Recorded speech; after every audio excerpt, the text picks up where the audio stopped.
ധർമ്മസ്ഥലയെ പറ്റി ഇന്നലെ ഞാൻ ചെയ്ത വീഡിയോ പലർക്കും കാര്യം മനസ്സിലായിട്ടില്ല. പല കമൻസ് ആണ് അതിനകത്ത് വന്നത്. പ്രത്യേകിച്ച് ഞാൻ ശ്രദ്ധിക്കുമ്പോൾ ഒരു കമ്മ്യൂണിറ്റിയെ ബേസ് ചെയ്തിട്ടുള്ള ആൾക്കാരുടെ കമൻസ് ആണ് അധികം വന്നിട്ടുള്ളത്. നിങ്ങളൊരു കാര്യം മനസ്സിലാക്കുക, ഞാൻ ഇപ്പോൾ ഒരു കമ്മ്യൂണിറ്റിയെ സുഖിപ്പിക്കാനുള്ള വീഡിയോസാണ് ചെയ്യുന്നതെന്നൊരു തെറ്റിദ്ധാരണ പലർക്കും ഉണ്ടാകാം. അതുകൊണ്ടായിരിക്കും നിങ്ങൾ അവിടെ വന്ന് അങ്ങനെ എഴുതി വെച്ചത്. ഇതിൻ്റെ പൂർണ്ണമായ രൂപം കിട്ടാതെ ഞാൻ ഇതിന് വേണ്ടിയിട്ട് സംസാരിക്കില്ല എന്ന് തന്നെയാണ് എൻ്റെ വെരി ബിഗിനിങ്ങിലുള്ള അഭിപ്രായം. ഫസ്റ്റ് തിങ്, ധർമ്മസ്ഥല എന്ന് പറയുന്നത് അത്രയും പ്രീഷ്യസ് ആയ ഹിന്ദു കമ്മ്യൂണിറ്റിയിലുള്ളവർ അത്രയും പ്രീഷ്യസ് ആയി കൊണ്ടുവച്ചിരിക്കുന്ന ഒരു സ്ഥലം തന്നെയാണ്. അതിനകത്ത് ഉള്ള അതായത് പിന്നെ ഹിസ്റ്റോറിക്കൽ ആയിട്ടുള്ള ഒരുപാട് കാര്യങ്ങൾ അതിനകത്തുണ്ട്. ഞാൻ മൈസെൽഫ് അവിടെ പോയിട്ടുണ്ട് എന്ന് തന്നെയാണ് പറഞ്ഞത്. എനിക്ക് അത്രയും ഇഷ്ടപ്പെട്ട ഒരു സ്പേസ് തന്നെയാണ് അത്. ആ ഒരു സ്ഥലത്തിനെ നശിപ്പിക്കാനും മോശം പറയാനും അത് ഇല്ലാതാക്കുന്ന തരത്തിലുള്ള ഒരു സ്റ്റേറ്റ്മെന്റും എൻ്റെ ഭാഗത്ത് നിന്ന് ഉണ്ടാകില്ല എന്നുള്ളത് അടിച്ചു തന്നെ പറയുന്നു. അതിനകത്ത് ഞാൻ മാറി ചിന്തിക്കില്ല, മാറി പറയത്തില്ല. ഈ വിഷയം ആദ്യമായിട്ട് അവതരിപ്പിച്ചത് സമീർ എന്ന് പറയുന്ന ഒരു യൂട്യൂബറാണ്. ഈ യൂട്യൂബർ ഇത് പബ്ലിക്കിൽ കൊണ്ടുവന്നതിൻ്റെ പരിണിത ഫലം അയാൾക്ക് ജയിലിൽ പോകേണ്ടി വന്നു. അയാൾക്കെതിരെ കേസെടുത്തു. കാരണം അവർ പറഞ്ഞത് ഇത് മതസ്പർദ്ധ ഉണ്ടാക്കുന്ന ഒരു വിഷയമാണെന്നാണ്. ഈ ഒരു വിഷയമാണ് ഞാൻ ചൂണ്ടിക്കാണിച്ചത്. മനാഫ് എന്ന് പറയുന്ന വ്യക്തിയുടെ മതം പ്രശ്നമാണ്. എന്തുകൊണ്ട് അങ്ങനെ ഒരു കമ്മിറ്റി രൂപീകരിക്കുകയും അതിന്റെ തലപ്പത്ത് ഇയാളെ കൊണ്ടിരുത്തുകയും ചെയ്തതിന്റെ ഉദ്ദേശ ലക്ഷ്യം മറ്റൊന്നുമല്ല. ഇത് തേച്ച് മാച്ച് പോകും. നിസ്സാരമായി തേച്ച് മാച്ച് പോകാനാണെങ്കിൽ നിങ്ങൾ ഇതും കൊണ്ട് മുൻപോട്ട് പോകൂ. ഇപ്പൊ ഇവിടെ ഗിരിജയുടെ വിഷയത്തിൽ ഞാൻ ഇടപെട്ടു. എന്തുകൊണ്ട് ഞാൻ മൗനമായിട്ടിരിക്കുന്നു? എനിക്ക് ആക്ഷനാണ് വേണ്ടത്, അല്ലാതെ ചുമ്മാ കുറെ റിയാക്ഷൻ വീഡിയോ ചെയ്ത് അതിൽ നിന്ന് കുറെ ബെനിഫിറ്റ് അതല്ല ഞാൻ ഉദ്ദേശിക്കുന്നത്. ഞാൻ അതിനകത്ത് ഇടപെട്ടപ്പോൾ അതിന്റെ ആക്ഷൻസ് ഉണ്ടായിരുന്നു. ഞാൻ അല്ലാതെ പത്രസമ്മേളനം വിളിച്ചു കൂട്ടുക വേറെ അതുമാതിരി ഒരു കളിക്കും ഞാനില്ല.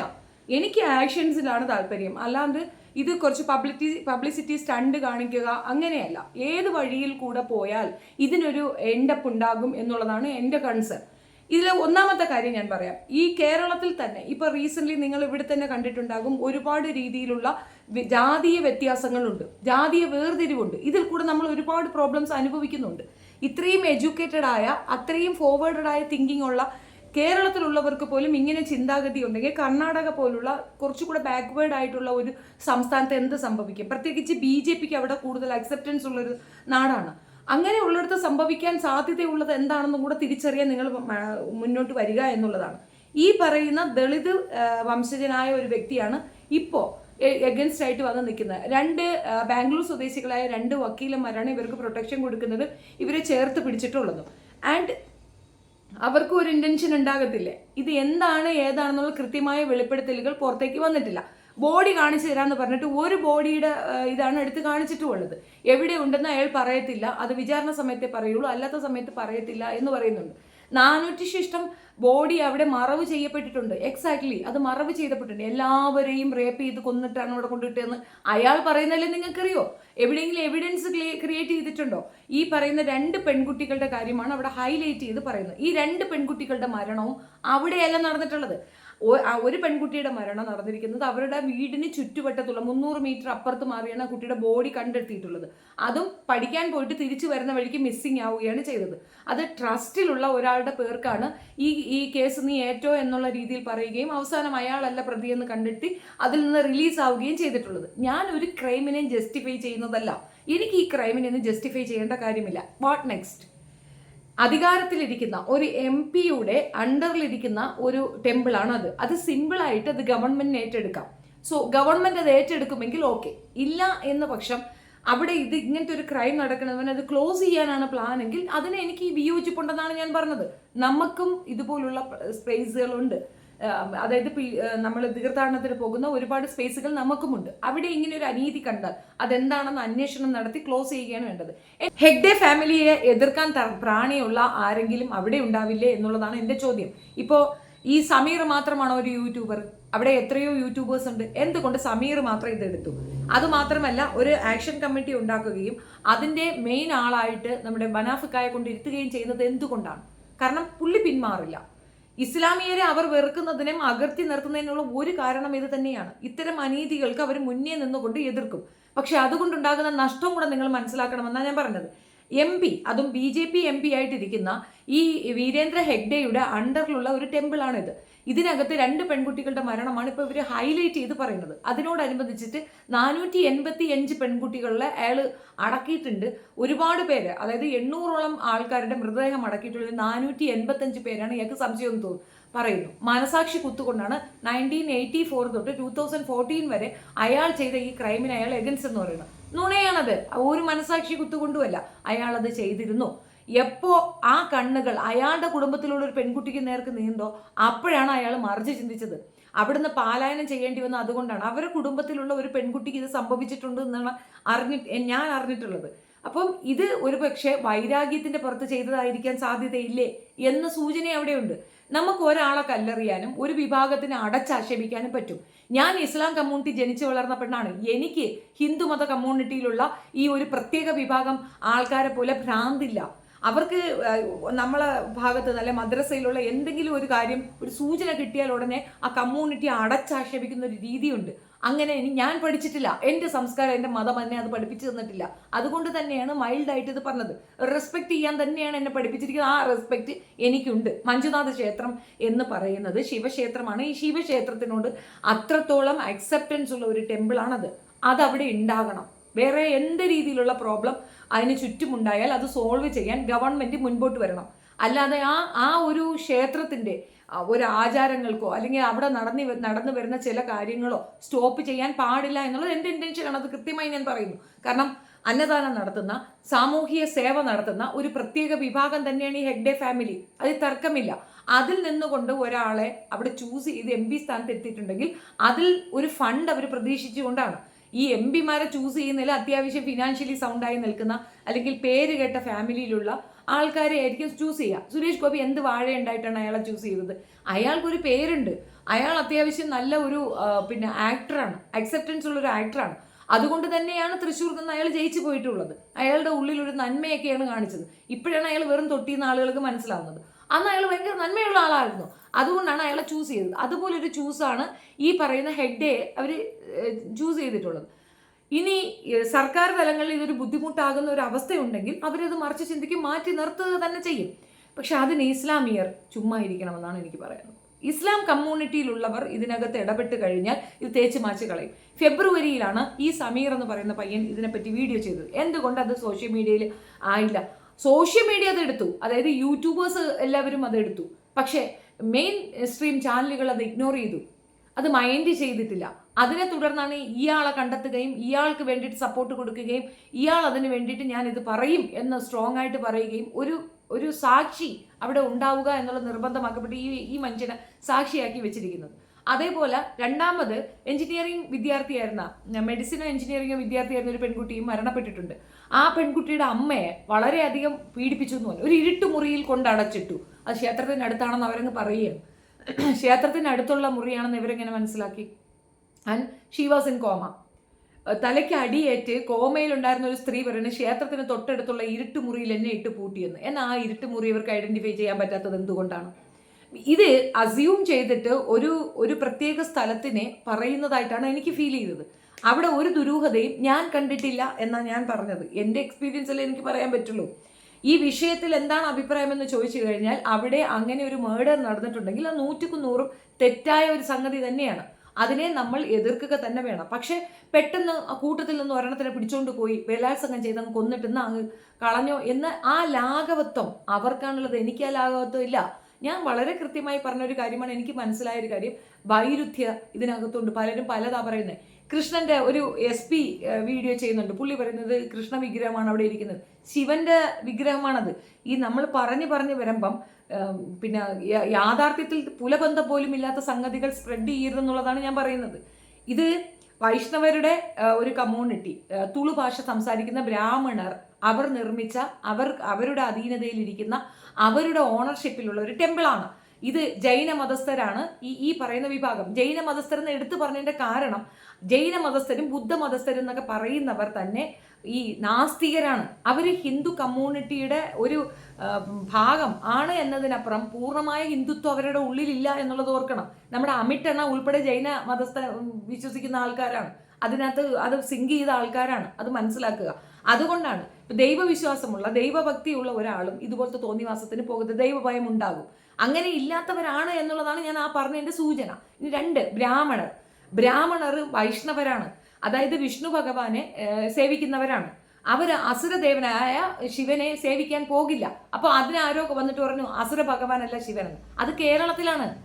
ഇത് വിട്ട് കഴിഞ്ഞാൽ തമിഴ്നാട്ടിൽ ശിവഭക്തരും വിഷ്ണു ഭക്തരും തമ്മിലൊരു ക്ലാഷ് തന്നെയുണ്ട്.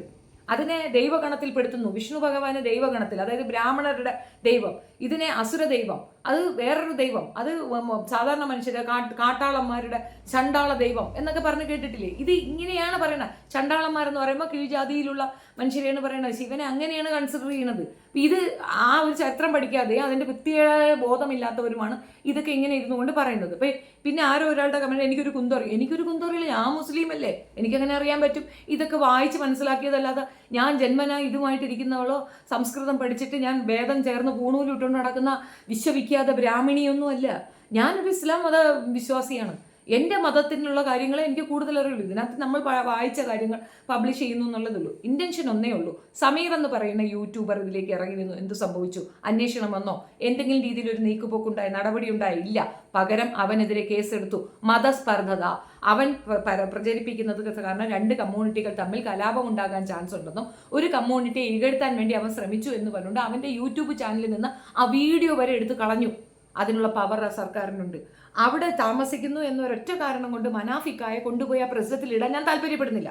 അയാൾ നന്മയുള്ളൊരു മനുഷ്യനാണ്.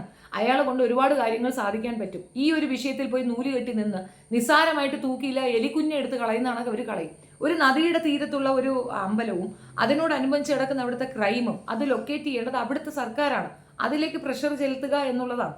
അല്ലാതെ ഇസ്ലാം കമ്മ്യൂണിറ്റിയിലുള്ളവർ ഇതിനെ ഭയങ്കരമായിട്ട് ബേസ് ചെയ്തിട്ട് അല്ലെങ്കിൽ ഇതിനെ വിശദീകരിച്ചു കൊണ്ടിരിക്കുന്നത് തെറ്റായ ഒരു നടപടിയാണെന്നാണ് എൻ്റെ ഒരു ഭാഗം.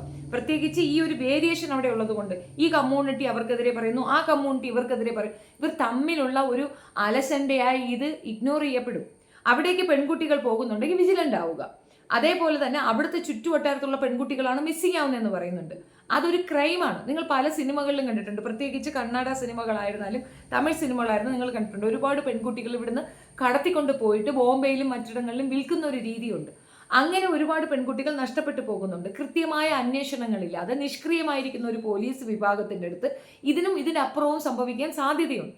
ശ്രദ്ധ ചെലുത്തുക. BBC വേൾഡ് ഉൾപ്പെടെ ഇത് റിപ്പോർട്ട് ചെയ്യുമ്പോൾ നാണം കെടുന്നത് ഇന്ത്യയാണ്. പക്ഷെ അങ്ങനെ ഒരു വിഷയം അവിടെ നടന്നിട്ടില്ല എങ്കിൽ ആ ഫേസ് തന്നെ ഏറ്റവും വൈകൃതമാകത്തില്ലേ എന്നാണ് എൻ്റെ ചോദ്യം. നമ്മൾ ഈ രാജ്യത്ത് മാത്രം ഒതുങ്ങിക്കൂടുന്ന ഒരു ജനതയാണെങ്കിൽ കുഴപ്പമില്ല. വിദേശത്തുള്ളവർക്ക് പോലും ഇത് നാണക്കേടല്ലേ ഉണ്ടാക്കി തരുള്ളൂ. അതാണ് ചോദ്യം. ഇനി ഈ പറയുന്ന വ്യക്തിയാണ് ഇതിന്റെ ഇതെങ്കിൽ ഉത്തരവാദിത്തപ്പെട്ട വ്യക്തിയെ ആ ഒരു പദവിയിൽ നിന്ന് നീക്കി നിർത്തിയോ? ഇത്രയധികം ഭയങ്കര ഇഷ്യൂസ് ഒക്കെ അവിടെ നടന്നിട്ടും എന്തെങ്കിലും ഒരു ചെറുവിരൽ അയാൾക്കെതിരെ അനക്കാൻ മോങ്ങി എണ്ണം തയ്യാറായിട്ടുണ്ടോ? ഇല്ല. അങ്ങനെ യാതൊന്നും അവിടുന്ന് ഉണ്ടാകാൻ പോകുന്നുമില്ല. നമ്മൾ ഇത് ചർച്ചയ്ക്ക് വെക്കും. കേരളം ചർച്ച ചെയ്തുകൊണ്ട് കർണാടകയിൽ എന്തെങ്കിലും സംഭവിക്കും നിങ്ങൾക്ക് തോന്നുന്നുണ്ടോ? ഒന്നുമില്ല. ഇപ്പോൾ റീസെൻ്റ്ലി നമ്മളുടെ കേരളത്തിലുള്ള ന്യൂസ് ഏജൻസികളെയൊക്കെ വിദേശത്തുള്ളവർ ശ്രദ്ധിക്കുന്നുണ്ടെന്നുള്ള തെളിവാണ് പിന്നെ ഈ പെണ്ണിൻ്റെ നിമിഷ പ്രിയയുടെ കേസ് വന്നപ്പോഴത്തേക്ക് നമ്മളുടെ അഭിപ്രായത്തിനെ ബേസ് ചെയ്തിട്ട് ഞാൻ ഇനി ഇതിന് കോംപ്രമൈസ് തയ്യാറല്ലെന്ന് തലാൽ എന്ന് പറയുന്ന പിന്നെ മരണപ്പെട്ട വ്യക്തിയുടെ സഹോദരൻ പറഞ്ഞത്. ഞാൻ തയ്യാറല്ല, ഞാൻ അവർക്ക് മാപ്പ് കൊടുക്കത്തില്ല. മാപ്പ് കൊടുക്കാമെന്ന് ആദ്യം പറഞ്ഞിട്ട് പറ്റൂല എന്ന് പറയുന്നത് എന്തുകൊണ്ടാണ്? ന്യൂസ് എങ്ങനെയൊക്കെ സ്പ്രെഡ് ചെയ്യണോ അതുപോലെയാണ്. ഈ നാട്ടിലെ മനുഷ്യരൊന്നും സുരക്ഷിതരല്ലാത്തതിൻ്റെ ഒരു കാരണം തന്നെയാണ് പലരും മൈഗ്രേഷനും ചിന്തിക്കുന്നത്. ഇപ്പോഴത്തെ ഏതെങ്കിലും യങ് ജനറേഷനിൽ ഒരു കുട്ടിയെ വിളിച്ചിട്ട് ചോദിച്ചു എന്താണ് ആംബിഷൻ എന്ന് വെച്ചാൽ എനിക്ക് 12th പാസ്സാവണം, അല്ലെങ്കിൽ എനിക്ക് ഡിഗ്രി എടുക്കാൻ വേണ്ടി ജർമ്മനി പോകണം, UK പോകണം, USA പോകണം എന്നല്ലാതെ ഇന്ത്യയിൽ നിൽക്കണമെന്നും ഇവിടെ ഒരു സർക്കാർ ജോലി കിട്ടണമെന്നും ഇവിടെ ജീവിക്കണമെന്നും പറയുന്ന ഇപ്പോഴത്തെ യങ് ജനറേഷൻ ഉണ്ടോ നിങ്ങൾ അന്വേഷിക്കുക. ഇതൊക്കെയാണ് അവർ അറിയുന്നത്, ഇതൊക്കെയാണ് അവർ കണ്ടു വളരുന്നത്. അപ്പം നമ്മുടെ നാടിനെ ഉപേക്ഷിച്ച് നമ്മൾ പോകുന്ന ഒരു തലത്തിലേക്കാണ് നമ്മുടെ ചിന്താധാര എത്തിയിട്ടുണ്ടെങ്കിൽ ഈ ലെവലിലേക്ക് നമ്മുടെ നാട് എത്തിയത് നമ്മളും കാരണക്കാരാണ്. നമ്മുടെ വീട്ടിൽ കുഴപ്പമുണ്ടെങ്കിൽ അത് റെക്ടിഫൈ ചെയ്യാൻ നമ്മൾ തയ്യാറാവണം, എതിർക്കാൻ തയ്യാറാകണം. അത് പറഞ്ഞല്ലോ, ഒരു കമ്മ്യൂണിറ്റി തന്നെ മറ്റൊരു കമ്മ്യൂണിറ്റി ആക്രമിക്കുന്നതിന് പകരം അതിലുള്ളവർ എതിർക്കട്ടെ. ഒത്തിരി പേരില്ലേ, അവരെതിർക്കട്ടെ, അവരിറങ്ങട്ടെ, അതല്ലേ ശരി. നമ്മൾ പറയുമ്പോൾ എന്ത് പറയും?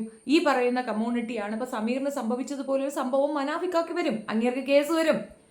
ഇപ്പോൾ നിങ്ങൾക്ക് എത്ര പേർക്ക് മനസ്സിലാവുന്നുണ്ട്? എത്ര പേര് വിചാരണ തടവിലുണ്ടെന്ന് നിങ്ങൾക്ക് വല്ല ബോധമുണ്ടോ? CAA എഗൻസ്റ്റ് പറഞ്ഞ ഒരു പെൺകുട്ടി ഇന്നും വിചാരണ തടവുകാരിയാണ്. മഹദിനി എത്ര ദിവസം വിചാരണ തടവുകാരനായിട്ട് കിടന്നു? നിസ്സഹായരാണ് നമ്മൾ. അകത്ത് പോയി കഴിഞ്ഞാൽ ഒരു പട്ടി ചതനും സഹായിക്കാൻ ഒക്കത്തില്ല എന്നുള്ളത് തിരിച്ചറിവാണ്. ആ ബോധമുള്ളത് കൊണ്ടാണ് പറഞ്ഞത്. അത് വേണ്ട, പറയരുത്. നിങ്ങൾ കമൻസിൽ പോലും അങ്ങനത്തെ കാര്യങ്ങൾ മെൻഷൻ ചെയ്യാൻ പോകരുത്.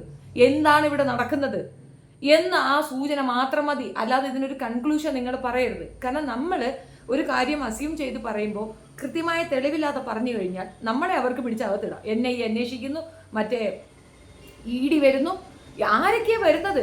ഇപ്പൊ റീസെന്റ് തബ്ലീഗുകാരെ പുറത്തേക്ക് വിട്ടിട്ടുണ്ട്. എത്ര ദിവസം അവരെ പിടിച്ച് അതിനകത്തിട്ടു? കൊറോണ ഇഷ്യൂ ആണ്. കൊറോണ സമയത്ത് സ്പ്രെഡ് ചെയ്തു എന്ന് പറഞ്ഞുകൊണ്ട് അവരെ പിടിച്ച് അകത്തിട്ടതാണ്. അപ്പോൾ അവരെ റിലീസ് ചെയ്തിട്ടുണ്ട്. ഇത്രയും ദിവസം അവരവിടെ കിടന്നതിന് അവരെന്ത് ഉത്തരം പറയും? തെറ്റ് ചെയ്തിട്ടില്ല എന്ന് പറഞ്ഞുകൊണ്ടാണ് അവരെ പിടിച്ച് പുറത്തുവിടുക. ഇത്രയും അവരുടെ ദിവസത്തിന് ആര് മറുപടി കൊടുക്കും? വിചാരണ തടവുകളിൽ പിടിച്ചിടുകയാണെന്നുണ്ടെങ്കിൽ അതിന് കോമ്പൻസേഷൻ കൊടുക്കണമെന്നൊരു നിയമം കൂടെ കൊണ്ടുവരണം. ഉണ്ട്, അതിനുവേണ്ടി പൊരുതണം. അപ്പം ഇങ്ങനെയുള്ള നീതി നിഷേധങ്ങൾ ഇവിടെ തുടർച്ചയായി നടക്കുന്നെന്നും ഒരു കമ്മ്യൂണിറ്റിയിലുള്ള മനുഷ്യരെ അഡ്രസ്സ് ചെയ്യുകയും അവരെ ടാർഗറ്റ് ചെയ്യപ്പെടുകയും ചെയ്യുന്നുണ്ടെന്ന് തിരിച്ചറിവുള്ളത് കൊണ്ടാണ് ഞാനത് വിലക്കിയത്. ഇവിടെ പഴയ നമ്മുടെ ഹിസ്റ്റോറിക്കൽ ഇതൊക്കെ എടുത്തു വെച്ച് നോക്കിക്കഴിഞ്ഞാൽ നമുക്ക് മനസ്സിലാവുന്ന ഒരു കാര്യമാണ്, ഏറ്റവും കൂടുതൽ ഇസ്ലാം കമ്മ്യൂണിറ്റിയിലുള്ള ആൾക്കാർ തന്നെയാണ് ഇവിടുത്തെ നീതി നിഷേധങ്ങൾക്കെതിരെ നിന്നിട്ടുള്ളത്. അതുകൊണ്ട് തന്നെയാണ് ആ കമ്മ്യൂണിറ്റി വളരാനോ അവർക്ക് സംസാരശേഷി ഉണ്ടാകാനോ അനുവദിക്കാത്ത തക്കവണ്ണം അപ്പുറത്ത് ക്രോസ് ചെയ്യുന്നത്. അതിന് വേണ്ടത് അധികാരത്തിലേക്ക് നമ്മൾ കയറിയെത്തുക എന്നുള്ളതാണ്. അല്ലാതെ ചുമ്മാ കിടന്ന് വായോട്ടം വിളിക്കുന്നവരെ അല്ല ഇവിടെ വേണ്ടത്. പഠിപ്പിക്കുക കുഞ്ഞുങ്ങളെ. അധികാര ഇതിലേക്ക് നമ്മുടെ കുഞ്ഞുങ്ങളും കൂടെ പോയി ഇരുന്ന് കഴിഞ്ഞാൽ ആക്ഷൻസ് എടുക്കും. ഞാൻ ചോദിക്കട്ടെ, ഇപ്പൊ ഈ MP പൊസിഷൻസിലേക്ക് ഇരിക്കുന്ന ഈ പറയുന്ന സർക്കാരിൽ ഇപ്പോൾ എത്ര മുസ്ലിംസ് ഉണ്ട്? അധികാരം യൂസ് ചെയ്യാൻ പറ്റുന്ന എത്ര മുസ്ലിംസ് ഉണ്ട്? ഒരാളുണ്ടെങ്കിൽ അവർ ശക്തമായിട്ട് ഇതിനെതിരെ പറയും. കാരണം അവർക്ക് ഇതുമായിട്ട് യാതൊരു റിലേഷനും ഇല്ല. അവർക്ക് അവിടെ നീതി നടപ്പാക്കണമെന്നേ ഉള്ളൂ. ഇത്ര പെൺകുട്ടികൾ മരണപ്പെട്ടിട്ടുണ്ട്, അന്വേഷണം നടക്കട്ടെ എന്നായിരിക്കും എഴുതി കൊടുക്കുക. അതാണ് ഈ മിക്സഡ് കമ്മ്യൂണിറ്റിയുടെ ഒരു ബെനിഫിറ്റ്. ഒരു പാർട്ടിക്കോ ഒരു വിഷയത്തിനോ ഒരു ഒരു കൂട്ടത്തിനോ വേണ്ടിയിട്ട് മാത്രം ഒരു ഡിസിഷൻ ഉണ്ടാവില്ല. മിക്സഡ് ആണ്. ഒരാൾ തീരുമാനിച്ചാൽ മറ്റേ ആൾ ആ തീരുമാനം മാറ്റും. അപ്പോൾ അവിടെ സൂപ്പർ ആയിട്ടുള്ള ഒരു നീതി അവിടെ നടന്ന് കിട്ടും എന്നുള്ളതാണ് വസ്തുത. ഇനി എനിക്കൊരു കമന്റ് വന്നിട്ടുണ്ട്, ഞാൻ അതൊന്ന് വായിക്കാം. സഹോദരി, ഈ വിഷയം ഇത്ര സോഫ്റ്റ് ആയിട്ട് സംസാരിക്കുന്നത് എന്തുകൊണ്ട്? ഇതുപോലെ എത്ര അമ്പലങ്ങൾ ഇതുപോലെ നടക്കുന്നുണ്ട്. എത്ര അമ്പലത്തിൽ ഇത് നടക്കുന്നുണ്ട്? എന്തിനാണ് ഈ തോന്നിയാസം എഴുതി വെക്കുന്നത്? എത്ര അമ്പലത്തിൽ ഇത് നടക്കുന്നുണ്ട്? നിങ്ങൾക്ക് എത്ര അമ്പലം അറിയാം ഇങ്ങനെ പോക്കൃത്തരം നടക്കുന്നത്? അത് പറയാനുള്ള കാരണം, വർഷങ്ങൾക്ക് മുമ്പ് ആസിയ എന്ന കുട്ടിയെ അമ്പലത്തിൽ വെച്ചാണ് ക്രൂരമായിട്ട് ബലാത്സംഗം ചെയ്ത് കൊന്നത്. അറിയില്ലേ? നിങ്ങളൊരു കാര്യം മനസ്സിലാക്കുക. ആസിഫ എന്ന് പറയുന്ന കുഞ്ഞിനെ ബലാത്സംഗം ചെയ്തത് ബ്രാഹ്മണന്മാരാണെന്നും 8ഓളം പേര് ചേർന്ന് മയക്കുമരുന്ന് കൊടുത്തിട്ട് ഒരു അമ്പലത്തിനകത്തിട്ട് ചെയ്യുകയാണ് ചെയ്തതെന്നും പറഞ്ഞു. ബേസിക്കലി ഈ ഈശ്വര സേവ, അതായത് ഈശ്വരനെ വിശ്വസിക്കുന്നവർ, അവരുടെ ദൈവത്തിനെ വിശ്വസിക്കുന്നവർ ഒരു കാരണവശാലും ഇത്തരം തെറ്റുകൾ കാണിക്കുന്നത്. ചെരുപ്പിട്ട് പോലും അകത്ത് കയറത്തില്ല. ഭയമാണ് അവർക്ക്. ദൈവം എന്ന് പറയുന്നത് ഒരു ഭയപ്പെടുന്ന സംഗതിയാണ്.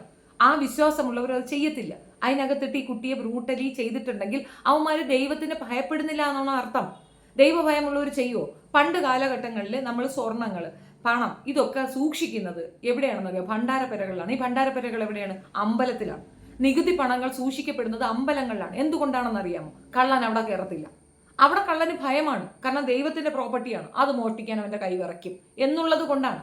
ആ ഒരു സൈക്കോളജി ഓർക്കുക, കോമൺ സെൻസ് ഓർക്കുക. അമ്പലത്തിനകത്തിട്ട് ഇവന്മാര് റേപ്പ് ചെയ്ത് കൊന്നിട്ടുണ്ടെങ്കിൽ അത് പൂർണ്ണ ഉത്തരവാദിത്തം അമ്പലങ്ങൾക്കല്ല, അമ്പലവാസികൾക്കുമല്ല. അത് ചെയ്ത വൃത്തികെട്ട നരാധമന്മാർക്കാണ്. അതിനെ ടാലിയപ്പ് ചെയ്യരുത്. അതിനെ കോമൺ ആയി പറഞ്ഞാൽ ഇത് ഓക്കെ എന്ന് പറയുന്ന ഒരു തെറ്റുകാർ തന്നെയാണെന്ന് ഞാൻ പറയും. ഇന്ത്യയിൽ 6000-ലധികം പെൺകുട്ടികൾ കാണാനില്ല. അതെങ്ങനെയാണ് അമ്പലവുമായിട്ട് നിങ്ങൾ റിലേറ്റ് ചെയ്യുന്നത്? മിസ്സിംഗ് ആണ് എന്ന് പറയുന്നത് വാർത്താ ചാനലുകൾ പുറത്തുവിട്ടിട്ടുണ്ട്. അപ്പോൾ അവർ എവിടെ പോയി? അന്നദാനം നടത്തിയത് കൊണ്ടോ പ്രശസ്തി നേടിയത് കൊണ്ടോ അക്രമം നടക്കാൻ പാടില്ല എന്നുണ്ടോ? അക്രമം അവിടെ നടക്കുന്നുണ്ടെങ്കിൽ ആക്ഷൻ എടുക്കണം. അന്നദാനം എന്ന് പറയുന്നത് ഒരു നിസ്സാര കഥയല്ല. അത് അവർ ചെയ്യുന്നുണ്ടെങ്കിൽ അതൊരു ഗ്രേറ്റ് തിങ് തന്നെയാണ്. അത് നിസ്സാരമായിട്ട് എടുക്കാൻ പറ്റത്തില്ല. ഇവിടെ അനാഥരായി, അശരണരായി, ആരുമില്ലാത്തവരായി നടക്കുന്ന മനുഷ്യ സമൂഹത്തിന് അന്നദാനം വലിയൊരു ബെനിഫിറ്റ് തന്നെയാണ്. അത് കൊടുക്കുന്നത് ആരായിരുന്നാലും ശരി തന്നെ ഒരു വലിയ കാര്യമാണ്. മനുഷ്യന് ഏറ്റവും ആത്യന്തികമായി വേണ്ട ഒരു ആവശ്യമാണ് ആഹാരം എന്നുള്ളത്. അത് കൊടുക്കുന്ന സ്ഥലങ്ങൾ ഗ്രേറ്റ് തന്നെയാണ്. അവിടെ ഷെൽട്ടർ ഹോംസ് ഉണ്ട്, സത്രം എന്ന് പറയും. പണ്ട് കാലങ്ങളിൽ ഇതിനെ സത്രം എന്നാണ് പറയുന്നത്. ഇന്നത്തെ ഹോട്ടലായിട്ട് അതിനെ പരിണമിച്ചിട്ടുണ്ട്. പണമുള്ളവൻ പോയി താമസിക്കുന്ന സ്ഥലമാണ്. പണമില്ലാത്തവൻ, അശരണർ പോയി കിടക്കാൻ പറ്റുന്ന സ്ഥലം അതാണ്. ജിഷയുടെ അമ്മ എന്താണ് ഓച്ചിറ അമ്പലത്തിൽ വന്ന് കിടക്കുന്നത്? 3 നേരം അവിടെ ഭക്ഷണമുണ്ട്. ആ ഭക്ഷണം കൊടുക്കുന്ന ഓച്ചിറ അമ്പലത്തിന്റെ ചുറ്റും ഇത്രയും മനുഷ്യർ അത് വിശ്വസിച്ച് കിടക്കുന്നുണ്ട്. ആഹാരം നമ്മൾ എത്രയോ മനുഷ്യർ ആഹാരമില്ലാതെ മരണപ്പെടുന്നു. അങ്ങനെ ഒരു അവസ്ഥ നമുക്കില്ലല്ലോ. അത് നല്ല കാര്യം ചെയ്താൽ നല്ലതിനെ നല്ലതെന്ന് തന്നെ പറയണം. അതിലെന്താ തെറ്റിരിക്കുന്നത്?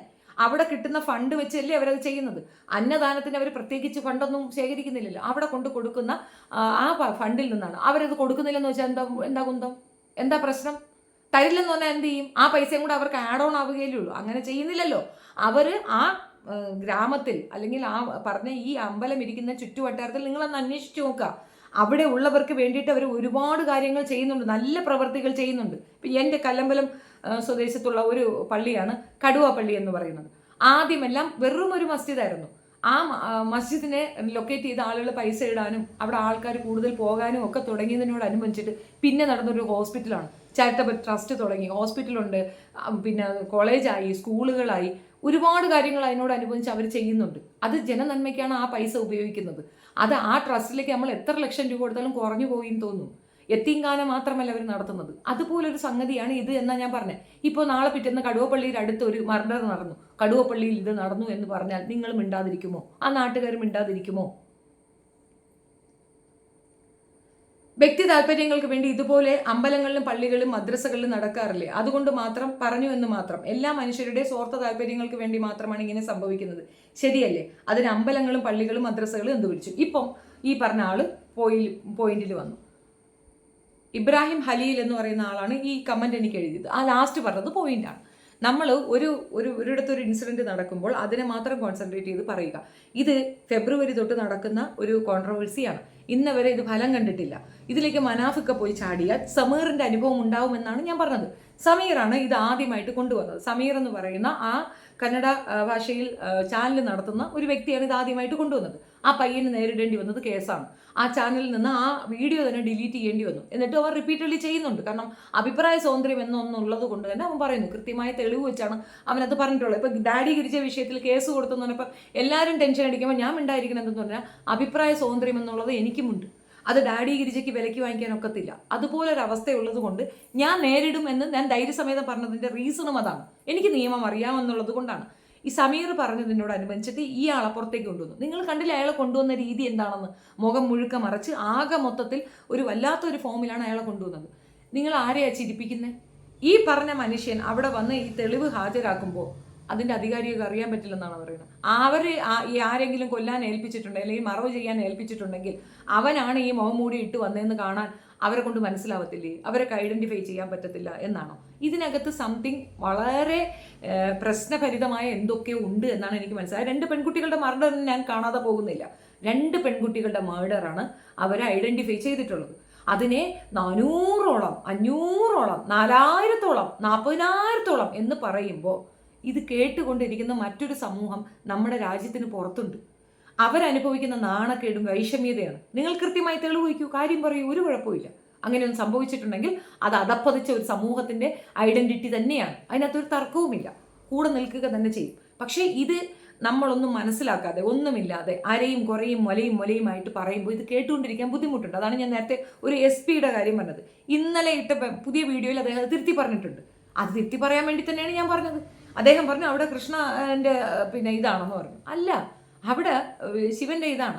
അതിന്റെ ചരിത്ര പശ്ചാത്തലവും കൂടെ ഞാൻ വിവരിക്കാം, ഒന്നും കൂടെ പറഞ്ഞു തരാം. അതായത് ജൈനമതസ്ഥരായ, വൈഷ്ണവരായ, ബ്രാഹ്മൺസായ ഹെഗ്ഡെ കുടുംബത്തിന്റെ അധീനതയിലുള്ള ഈ ഒരു ഇതിന് ഒരു ചരിത്രപരമായിട്ടൊരു പശ്ചാത്തലമുണ്ട്. 4-5 പേര് വരുന്ന കുറച്ച് പേര് ദൈവത്തിന്റെ സന്നിധിയിൽ നിന്ന് വന്നു എന്നാണ് പറയപ്പെടുന്നത്. അത് അങ്ങനെയാണല്ലോ. പണ്ടൊക്കെ നമ്മൾ ക്രിസ്തീയ ഈ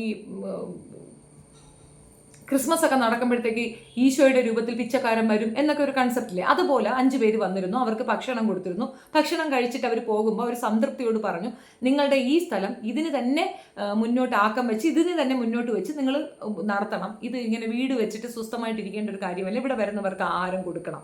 ഒരു മനുഷ്യർക്ക് ആഹാരം കൊടുക്കുക എന്ന് പറയുന്നത് ഏറ്റവും നല്ല പ്രവൃത്തിയാണ്, പുണ്യ പ്രവൃത്തി തന്നെയാണ്. ആ പുണ്യപ്രവൃത്തി അവിടെ നടന്നുകൊണ്ടിരുന്നു. അതിനുശേഷമാണ് അവിടെയുള്ള ഒരാൾ ഒരു ശിവലിംഗം കൊണ്ടുവന്ന് കൊടുക്കുന്നത്. ശിവനെ ഇവിടെ പ്രതിഷ്ഠിക്കണം എന്ന് പറഞ്ഞുകൊണ്ട് ആ കൊണ്ടുവന്ന് കൊടുത്ത ആൾ പെട്ടെന്ന് വാനിഷായി എന്നും പറയപ്പെടുന്നുണ്ട്. അതും ദൈവത്തിന്റെ കളിയാണെന്ന് വിശ്വസിക്കുകയാണ് അവര്. അവിടെ പ്രാർത്ഥനകൾ എന്ന് പറയുന്നത് വീട് വെക്കാൻ പറ്റുന്ന, വീട് ആകാത്തവർ വന്ന് വീട് വെക്കാൻ വേണ്ടിയിട്ട് കല്ലടുക്കി വെക്കുന്ന ഒരു ചരിത്രം ഉണ്ട്. തൊട്ടിലാട്ടിയിട്ടിട്ട് കുട്ടികളില്ലാത്തവർക്ക് കുഞ്ഞുങ്ങൾ ഉണ്ടാകുന്നുണ്ട്. അങ്ങനെ കുറേ വിശ്വാസങ്ങൾ അവിടെയുണ്ട്. മേ ബി ഒരു പുതിയ കാലഘട്ടത്തിലെ കുട്ടികൾക്ക് അതൊരു ബുദ്ധിമുട്ടായിരിക്കാം. പക്ഷെ അത് വിശ്വസിക്കുന്ന കുറേ മനുഷ്യരുണ്ടെന്നേ. അതേപോലെ അവിടെ പോയാൽ സമാധാനപരമായിട്ട് കിടന്നുറങ്ങാൻ സാധിക്കുന്ന ഒരു സാഹചര്യമുള്ളതുകൊണ്ടല്ലേ മനുഷ്യർ അങ്ങോട്ട് ഓടിക്കയറുന്നത്. അവിടെ വെച്ച് മരണപ്പെടുന്ന വൃദ്ധരായ ജനങ്ങളെ അടക്കം ചെയ്യുന്നത് ഇത്തരത്തിലുള്ള അവിടെ ഈ ക്ലീനിങ് ചെയ്യുന്നവരുടെ ഡ്യൂട്ടിയാണ്. അയാൾ കുറേ അധികം പേരെ അടക്കം ചെയ്തിട്ടുണ്ടാക്കാത്ത അത് ഭയങ്കരമായിട്ട് എങ്ങനെ ഒരു സംഭവം ഉണ്ടോ എന്നല്ല. ഈ പീരീഡും കൂടെ നോക്കുക. 1985 ഓൺവാർഡ്സ് പുള്ളി അവിടെ ചെയ്യണം ഈ ക്ലീനിങ് പരിപാടി ചെയ്യുന്നത്. 800 വർഷം പഴക്കമുള്ള ക്ഷേത്രമാണത്. അപ്പോൾ അത്രയും കാലത്തോളം അവിടെ വന്ന് മരണപ്പെട്ടു പോയ മനുഷ്യരെയൊക്കെ ബോഡി അടക്കം ചെയ്യുന്ന ഒരു വ്യക്തിയാണത്. അത് അങ്ങനെ ചെയ്യുന്ന ഒരു വ്യക്തി അത് ഫോട്ടോ എടുത്തിട്ട് പെൺകുട്ടികളാണ്, പെൺകുട്ടികളുടെ വസ്ത്രം ഇല്ലായിരുന്നു, ഇതൊക്കെ ഫോറൻസിക് ഡിപ്പാർട്ട്മെന്റ് ഇടപെട്ട് തെളിവുകൾ നിരത്തിയാൽ മാത്രം നമ്മൾ പറയാം. അതൊരു അക്യൂസേഷനാണ്, അതിനപ്പുറം ഒരു റിയാലിറ്റി അതിനകത്ത് വളരെ കുറവാണ്. പ്രത്യേകിച്ച് സമീറിനെ പോലുള്ളവർ ഇതിനെപ്പറ്റി പറയുമ്പോൾ അതിൻ്റെ അക്സെപ്റ്റൻസ് വളരെ കുറഞ്ഞിരിക്കും. അതേസമയം അത് കൃത്യമായിട്ട് മനസ്സിലാക്കിയ ശേഷമാണ് നമ്മൾ തെളിവിൻ്റെ അടിസ്ഥാനത്തിലാണ് പറയുന്നതെങ്കിൽ അക്സെപ്റ്റൻസ് കൂടിയിരിക്കും.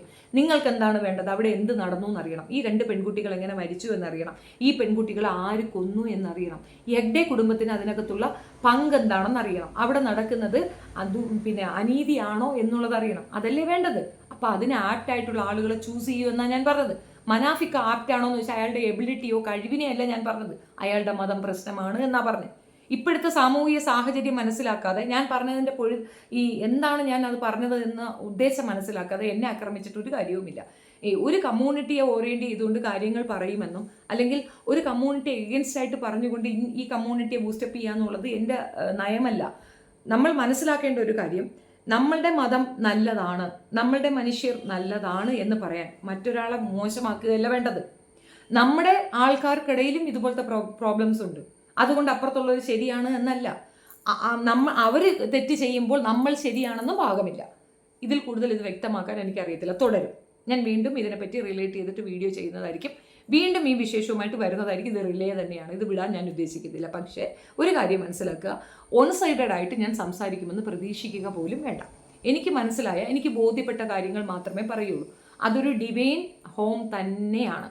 അത്രത്തോളം വിശ്വാസത്തോടു കൂടി മാത്രം മനുഷ്യർ കാണുന്ന ഒരു സ്ഥലത്തിനെ ഒരു പ്രത്യേക സാഹചര്യത്തിൽ തള്ളി പറയാനും മാത്രം ബോധമില്ലായ്മ എനിക്കില്ല. അത് പ്രൈവറ്റ് ആയിട്ടുള്ള ഒരാൾ കൊണ്ട് നടക്കുന്നതാണെങ്കിൽ അയാളുടെ കയ്യിൽ നിന്ന് പിടിച്ചു വാങ്ങി ഗവൺമെൻറ് ഏറ്റെടുത്ത് നടത്തിയാൽ തീരാവുന്ന പ്രശ്നമേ അവിടെയുള്ളൂ. അത് ചെയ്യുക. ഇനി ഇതിനകത്തുള്ള മരണങ്ങളോ എന്തെങ്കിലും ഉണ്ടെങ്കിൽ അത് അന്വേഷണ വിധേയമാക്കാം. സർക്കാർ അത് ഏറ്റെടുക്കാത്തിടത്തോളം നമുക്ക് അതിനെപ്പറ്റി പറയാനുള്ള റൈറ്റ്സ് ഇല്ല എന്നുള്ളത് മനസ്സിലാക്കുക. ചില നിയമവശങ്ങൾ നമ്മൾ മനസ്സിലാക്കിയിട്ടില്ലെങ്കിൽ നമ്മൾ പെടും. ഈ ആവേശ കമ്മിറ്റിയൊക്കെ നമുക്ക് സപ്പോർട്ടേ ഉണ്ടാവുകയുള്ളൂ. നമ്മൾ പെടുമ്പോൾ ഒരു ആവേശ കമ്മിറ്റി നമ്മുടെ കൂടെ കാണത്തില്ല എന്നുള്ളതാണ് വസ്തുത. അത് തന്നെയാണ് മനാഫിക്കാർക്കും സംഭവിക്കാൻ പോകുന്നത്. അകത്ത് പെട്ടുപോയി കഴിഞ്ഞാൽ ഒരു പട്ടി ചതനും തിരിഞ്ഞു നോക്കത്തില്ല. അതുകൊണ്ടാണ് ഞാൻ ഭാര്യയും കുട്ടികളും ഒക്കെ ഉള്ള അയാൾക്ക് കുറച്ചുകൂടെ ചിന്തിച്ചുകൊണ്ട് ഇതിലേക്കൊക്കെ എടുത്ത് ചാടണം എന്നാണ് എൻ്റെ റിക്വസ്റ്റ്. പ്രത്യേകിച്ച് കർണാടകയാണ് സ്ഥലം. മനസ്സറിയാതെ ആ ലോറി ഇഷ്യൂവിൽ തന്നെ പുള്ളി ആയിരുന്നോ കരഞ്ഞ് നിലവിളിച്ചുകൊണ്ട് വീഡിയോ ഇട്ട് ഞാനാണോ അദ്ദേഹമാണോ? അങ്ങനെ ഒരു അവസ്ഥയിലേക്ക് അദ്ദേഹത്തിനെ കൊണ്ട് എത്തിക്കും. അതാണ് നമ്മുടെ സാഹചര്യം എന്ന് മാത്രമേ ഞാൻ പറഞ്ഞുള്ളൂ. Thank you.